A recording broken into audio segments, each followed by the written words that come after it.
एक तो जो स्पिरिचुअल जर्नी की बात आपने कही ना, पॉपुलर था। हेगेल एक रैशनलिस्ट था जो बहुत ही ऊट पटांग बात बोलता था जिसको लोग समझ नहीं पाते थे। भी ऊब होने लगते फिर अब स्पिरिचुअल लाइफ की ओर बढ़ते हैं। इसी बात को एक शायर ने बड़े खूबसूरत अंदाज में कहा। मेरा बेटा अभी 16-17 साल का, 16.5 साल का, उसका फेवरेट शेर है वो। बड़ा शेर आजकल सुनाता रहता है मुझे। हर उम्र में जुदा खिलौने माशूका रुतबा। उम्र चली गई है। माशूका आप कह रहे हैं कि एक बार ब्रेकअप हो ही गया आपका? एक बार नहीं, अच्छा, ज्यादा बार हो गया। Multiple breakups. रुतबा आपके पास है ही तो बचता खुदा ही है। सीधी सी बात है कि अब आपके मन में वही चीज आएगी। तरीके से अब्राहम मैस्लो ने समझाया कि हमारी जिंदगी में नीड्स चेंज होती हैं, और आप एग्जैक्टली वही बात कर रहे हैं जो उसने कही थी कि शुरुआत में फिजियोलॉजिकल नीड्स होती हैं, भूख, नींद। अगर आपकी नींद पूरी ना हो 2 दिन तो आप ध्यान की बात कभी नहीं सोचेंगे। पेट भरा होगा तो आप ध्यान की बात सोच सकते हैं, पेट खाली होगा तो ध्यान बिल्कुल नहीं आएगा उस समय। फिर बस 3 लोग चाकू लेके खड़े हैं, ध्यान बिल्कुल दिमाग में नहीं आएगा।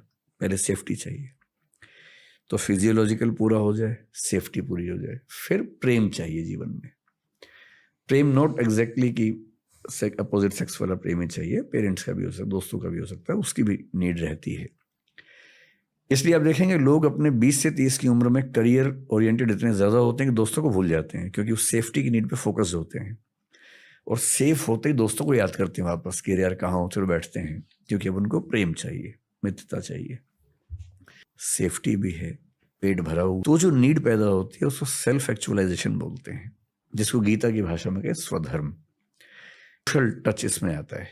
जैसे 1+ भारतीय परंपरा में है कि 50 तक कमा लो, परिवार सेट कर लो, 50 के बाद सोचो कि भाई अब 20-25 साल बचे, 30 साल बचे, कितना अपने लिए करोगे?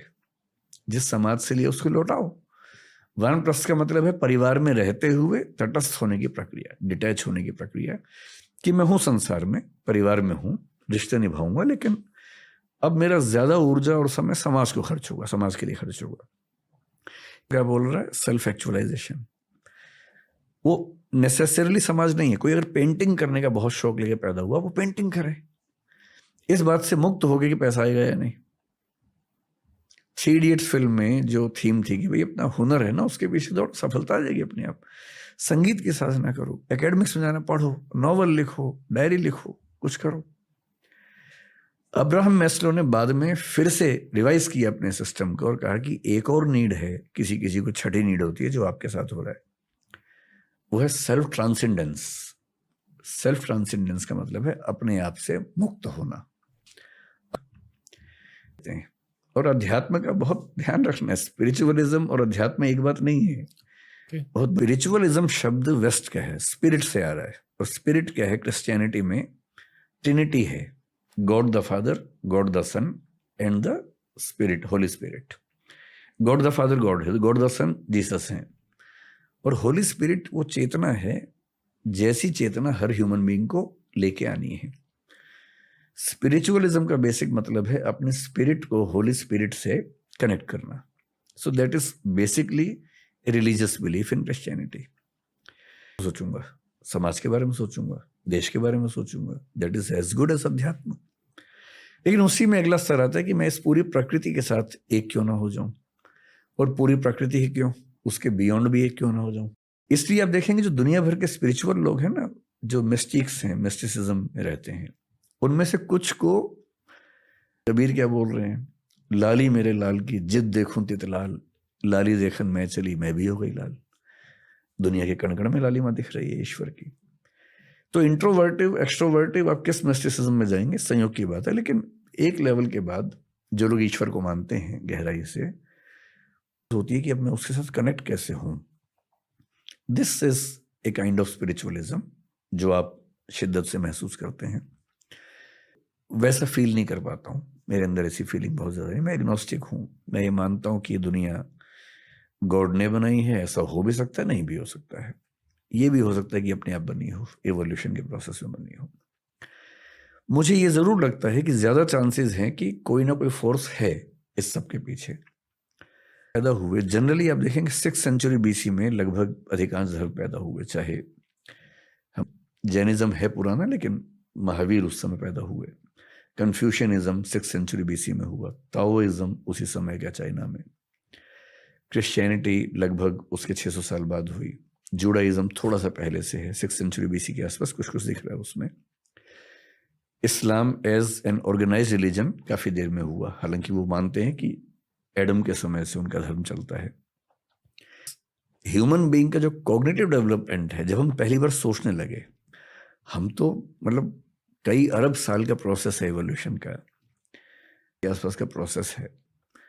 सोचने वाली स्पीशीज जो बनी हमारी, सोचने का प्रोसेस 70,000 साल पहले शुरू हुआ है सिर्फ। नियोलिथिक रिवॉल्यूशन हुआ, खेती होने लगी, सेटलमेंट्स होने लगी, तो कई लोगों को पहली बार भरपूर सोचने का मौका मिला, ने मनाया होगा, लंबे समय के बाद इमेजिन किया। इंटरेस्टिंग है कि भारतीय परंपरा में विष्णु के 10 अवतारों में पहला मत्स्य अवतार है, मछली का। एवोल्यूशनिज्म कह रहे कि पानी से ही शुरुआत हुई। 6th सेंचुरी BC में पहला फिलोसफर पैदा हुआ है, थेल्स नाम का, थेलीज बोलते हैं उसको कुछ लोग। वो क्या बोल रहे हैं? ह्यूलिज्म बोलते हैं कि दुनिया पानी से बनी है। यूनिवर्स में अगर मैं इस पूरी दीवार को यूनिवर्स मान लूं, तो जो हमारा पृथ्वी जो हमारी है ना, वो क्या मैं कहूं, एक मच्छर को भी 100 से डिवाइड कर देंगे उतना हिस्सा बनेगा। 1000 से डिवाइड कर। हाँ, इतनी छोटी पृथ्वी के कुछ 1000 साल के अनुभवों से हमने थियरीज बना ली हैं बड़ी बड़ी, ह्यूमन बींग्स के एक्सपीरियंस के बेस पे बनाए गए। और इस ब्रह्मांड में हमारी दुनिया मतलब एक मच्छर का भी 100वां हिस्सा, 1000वां हिस्सा है। क्या कर दें कि एक भगवान है जिसने ऐसा ऐसा किया। एग्नोस्टिक होने का मतलब है कि I accept there stands a possibility of God existing.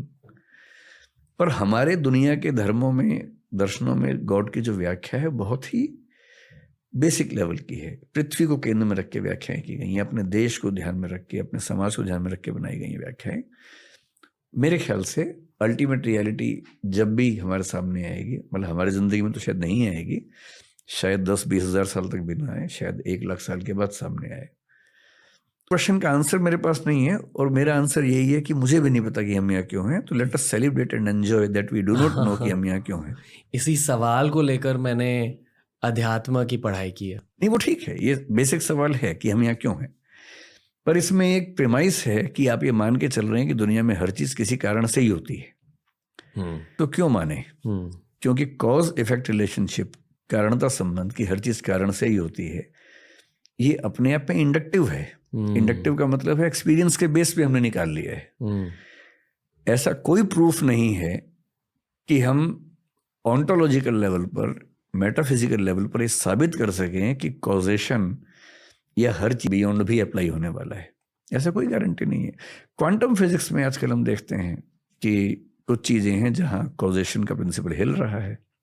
कितना इंटरेस्टिंग है। अभी देखिए, इस साल जो नोबेल प्राइज मिला है फिजिक्स वाला, क्वांटम फिजिक्स के लिए मिला है, उन लोगों ने क्या साबित किया? आइंस्टीन ने जो साबित किया उसके रिवर्स साबित किया।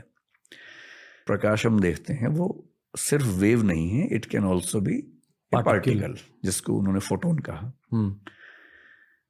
आइंस्टीन के समय में एक एक्सपेरिमेंट हुआ और आइंस्टीन ने उसको खारिज कर दिया। उसने कहा कि no, God doesn't throw dice, मतलब वो पासे नहीं खेलता है, सिस्टम से काम। 2x मिला है उन्हीं एक्सपेरिमेंट्स को रिवाइज करने वालों को। वो एक्सपेरिमेंट्स क्या कह रहे हैं? एक थियरी क्वांटम फिजिक्स में आई है, डबल एंटेंगलमेंट, जिसको आइंस्टीन ने खारिज किया था। तो हो सकता है कि यहाँ मान लीजिए ये एक पार्टिकल इस माइक का है, क्वांटम का मतलब सब एटॉमिक, न्यूट्रॉन, प्रोटॉन, इलेक्ट्रॉन, उस लेवल की जो स्टडीज हैं।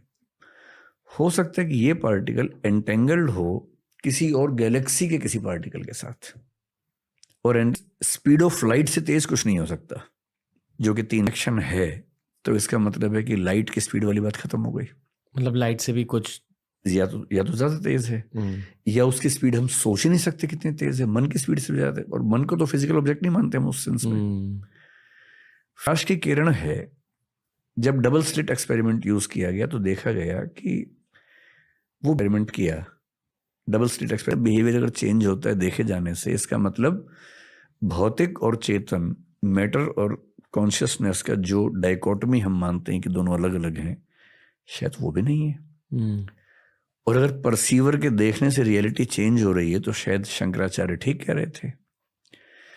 और जो श्रोडिंगर नाम के साइंटिस्ट हुए, जो आइंस्टीन के खिलाफ क्वांटम फिजिक्स में खड़े हुए थे, उन्होंने तत्वमसी सिद्धांत जो उपनिषद का उसको फॉलो किया, उस पर लिखा बहुत ज्यादा। क्वांटम फिजिक्स में उनसे बड़े विद्वान दुनिया में नहीं हुए। कि मुझे नहीं लगता कि हमारे जीते जी कोई अंतिम फैसला हो पाएगा, लेकिन जब भी होगा बहुत इंटरेस्टिंग होगा। शंकराचार्य ने क्या कहा था? शंकराचार्य कह रहे हैं कि सरल भाषा में अगर मैं आपको समझाऊं कि रियलिटी के 3 लेवल्स होते हैं। इसकी मेज फिजिकल लग रही थी, पर सपने से निकलते समझ में आया कि वो तो कॉन्शियसनेस ने मेज बनाई थी। वो लकड़ी की कहाँ थी? लकड़ी की समझ में आ रही थी, पर लकड़ी की नहीं थी, वो तो विचार से बनी हुई थी। कुर्सी है, ये माइक है, सब फिजिकल है। हो सकता है कि एक दिन 3rd लेवल पर हम पहुंचे, जिसको शंकराचार्य पारमार्थिक स्तर बोलते हैं। प्रातिभासिक तो हमें सत्य लगता है, रेफ्यूट होते ही, और रेफ्यूट होने का मतलब नेक्स्ट लेवल पे जाना। नेक्स्ट लेवल ब्रह्म का लेवल है, और वहां जाके समझ में आता है कि जो रियलिटी हम मान रहे थे वो सिर्फ परसेप्शन था। और फिलोसफी में कई लोग ऐसा मानते हैं कि हम जो परसीव करते हैं रियलिटी उतनी ही है, और हमारे परसेप्शन से ही बन रही होती है। There is nothing real as such, reality is what we construct. ये बात पश्चिम में हीगल भी कह रहा है, पश्चिम में कांट भी। कांट तो यहाँ तक कह रहे हैं कि कप जो है हम जान ही नहीं सकते कैसा कप है, वी कैन ओनली परसीव। और जो हम परसीव करते हैं सब एक जैसा, that is phenomena, that is not noumena. Noumena is the ultimate reality. The cup in itself is noumena, the cup how we perceive is phenomena. Limitation है, हम इस दुनिया को जितना समझने का दावा करते हैं, हम ढेला भर नहीं समझते दुनिया को, और दुनिया के बियॉन्ड भगवान को समझ लेंगे, ये तो बहुत बड़ी बात हो गई। मुझे लगता है कि हम लोग बहुत छोटे हैं, और उसको समझने का दावा करना ठीक नहीं है। समझने की कोशिश करना ठीक है, और वो कोशिश इस उम्र में सफल नहीं होगी, ये मान के, और इस चीज से सुकून में रहना कि ठीक है हम कोशिश कर रहे हैं, नहीं होगा तो नहीं होगा। इसमें क्यों बेचैन होना है कि जिस चीज